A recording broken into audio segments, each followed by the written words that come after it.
masakit ang dibdib. Hype na hype! Sa video na ito, ituturo ko yung mga dahilan at mga dapat mong gawin para mabawasan ang kirot. First, costochondritis. Baka naranasan nyo na to. Ito yung humihinga kayo, nananahimik lang kayo, nagpapahinga lang, tapos paghinga nyo ng malalim, biglang sumakit yung dibdib. O kaya yung kirot niya lalong gumagrabe kapag dinidiinan mo yung part na masakit. Minsan, ganito pa yan, oh. Ite-testing mo pa kung gaano kalalim yung hinga mo bago mo ma-feel yung kirot. Gaganto ka pa, oh. Okay, wala pa. Okay, wala pa. Safe pa.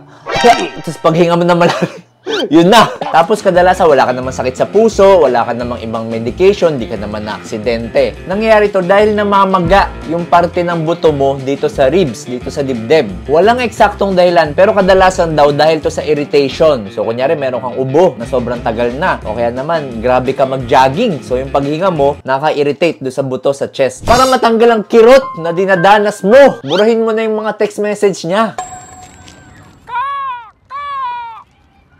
Actually, nawawala naman po ng kusa yung costochondritis. Bigla na lang yan mawawala. Siguro several hours or days. Pero kung nadadagdagan yung sakit, o kaya may kasamang hirap sa paghinga, may kasamang lagnat, dapat nagpapacheck na agad sa doktor. Next! Nangyari? Naghang. Ulit. Yung GERD. GERD yung ano, lumilipad.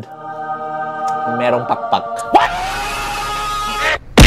GERD or yung gastroesophageal reflux disease. Kadalasan to merong kasamang maasim na nalalasahan o kaya mapait. O kaya yung ibang pasyente dighay ng dighay. O kaya naman bloated yung sikmura. Meron din tayong tinatawag na heartburn na kung saan medyo mainit dito sa dibdib natin. Tapos minsan umaabot dito sa may leeg. Tapos kadalasan naranasan natin to kapag after kumain o kaya kapag nakaiga. Diet modification po ang pinakamahalagang gawin para makaiwas dito. Bawasan po yung pag-inom ng kape, ng mga maanghang, ng mga maasim at mga matatamis kagaya ng chocolate. Huwag masyadong sweet para ang dibdib ay hindi sumakit. Next, broken heart syndrome. Si Doc talaga nasusobran sa pagiging joker eh. Broken heart syndrome. Totoo ba yan? Maniwala po kayo sa hindi, meron po talagang gantong sakit at nangyayari to dahil sa sobrang emotional stress. Kadalasan mga babae at healthy na tao yung naapektuhan nito at natitrigger ng emotionally stressful event. Pwedeng dahil sa heartbreak, pwedeng dahil sa divorce, pwedeng dahil sa naluging negosyo. Nangyayari to dahil sobrang dami ng stress hormones to the point na hindi na kinakaya ng mga puso nila. Ang good news lang, ito ay nagagamot at pwedeng iwasan. Para makaiwas, mag-ehersisyo, kumain ng healthy, huwag manigarilyo at magkaroon ng sapat na pahinga para mabawasan ang stress. Laging ingatan ang puso mo. Huwag magpapaloko sa maling tao. Next, heart attack.